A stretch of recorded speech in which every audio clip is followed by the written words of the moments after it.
என் அன்பு செல்லமே, தேவையில்லாமல் வருத்தம் கொள்ளாதே.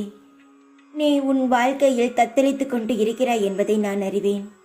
உன்னை என் கரம் பிடித்து இறுக்கி பிடித்து காப்பாற்றிக் கொண்டுதான் இருக்கிறேன். இன்னும் சில நாட்களில் அனைத்தும் மாறும். உனது எண்ணங்கள் அனைத்தும் நிறைவேறும். எல்லாம் தவறாக நடக்கிறது என்று என்ன செய்வது என்று நினைக்காதே. நிதானமாக யோசித்து செயல்படு. அவசரப்படாமல் பொறுமையாக இரு. உன்னை விட்டு யார் விலகினாலும் அதை நினைத்து கவலைப்படாதே. எல்லாம் நன்மைக்கே என்று எடுத்துக்கொள். யார் உன்னை வெறுத்தார்களோ, யார் உன்னை உதாசீனம் செய்தார்களோ, யார் உன் நம்பிக்கையை கெடுத்தார்களோ அவர்கள் முன் வளர்ச்சி அடைந்து உன் வாழ்க்கையில் வெற்றி பெறப் போகிறாய். கவலைப்படாமல் இரு. நான் இருக்கிறேன். கோபம் வேண்டாம். என்னுடைய ஆசீர்வாதங்களுடன் அனைத்தும் உனக்கு நிச்சயமாக கிடைக்கும். அனைத்து இடர்பாடுகளும் நீங்கும். சகல சௌபாக்கியங்களையும் நிலைத்து மங்களம் உண்டாகும். அனைவருக்கும் நல்லதே நடக்கும். எப்பொழுதும் உன் கூட தான் இருக்கிறேன்.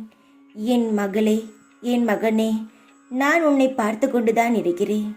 நீ இருக்கும் இடத்தில் அறையில் உன் அருகில் நான் இருக்கிறேன் என்பதை உறுதியாக அறிந்து கொள்வாய். நிச்சயமாக சந்தோஷம் மட்டுமே உனக்கு கிடைக்கும். தைரியமாக இரு. எப்பொழுதும் உன் கூடவே இருப்பேன் நான். எத்தனை நாட்கள் தான் நீயும் அழுவாய்? உன் கண்கள் எல்லாம் சிவந்து போய்விட்டது. உன் மனமானது வேதனையில் வாடி உள்ளது. நீ என்னதான் நினைத்து கொண்டு இருக்கிறாய்? கஷ்டம் வந்தால் அழுவது நியாயமா? அது எப்படி தீர்ப்பது என்று தானே பார்க்க வேண்டும். அதை விட்டுவிட்டு அழுதால் என்ன மாற்ற முடியும்? நான் உனக்கு எப்பொழுதும் சொல்வது ஒன்றுதான். அழுதால் எதுவும் மாறப்போவது கிடையாது. அழுவையை நிறுத்திவிட்டு என்ன செய்யலாம் என்று யோசித்தால் மட்டுமே தான் அந்த பிரச்சனையிலிருந்து வெளியே வர முடியும். உனக்கும் தெரியும். சற்று யோசி. நீ அழுதால் மனபாரம் குறையுமா, இல்லை மனக்கவலைதான் குறையுமா? எதுவுமே குறையாது. கவலைக்கு நான் ஒரு மருந்தாக ஒன்றை சொல்கிறேன். நீ இன்றைக்கு செல்லும் வேளையில் நிச்சயமாக உனக்கு சாதகமாக அமைத்து தருகிறேன். நானே வந்து முன்னின்று உனக்கான வேலையை செய்து தருகிறேன். இந்த வேலையால் உன் பொருளாதாரம் நிச்சயமாக உயரும் என்பதை நான் உனக்கு சத்தியமே செய்து தருகிறேன். உன்னுடைய மனதில் சந்தோஷங்கள் நிலைத்திருக்கும்.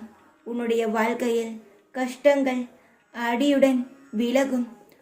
வாழ்க்கையில் எத்தகைய சோதனைகள் வந்தாலும் தைரியத்தை மட்டும் கைவிட்டு விடாதே. எதற்கும் துணிந்து நின்று தன்னம்பிக்கையுடன் செயல்படு. இந்த சாய் இருக்கிறேன் உனக்கு. முதலில் உன் கண்ணீரை துடை. காலத்தை எண்ணி பயப்படாதே. எதிர்காலம் சிறப்பாக அமையப் போகிறது. நீ அழுவது எனக்கு பிடிக்காது. நான் சொல்வதை நம்பு. எப்பொழுதும் சந்தோஷமாக இரு. உனக்கென்ன கவலை? உன்னுடைய வாழ்க்கையை சுமப்பதே நான் தானே. உன் வாழ்க்கையை பற்றி கவலைப்படும் முழு உரிமையும் என்னிடம்தான் உள்ளது. நீ எதற்கும் கவலைப்படாதே. சந்தோஷமாக இரு. எப்பொழுதும் உன் கூடவே இருப்பேன் நான். ஓம் சாய்ராம்.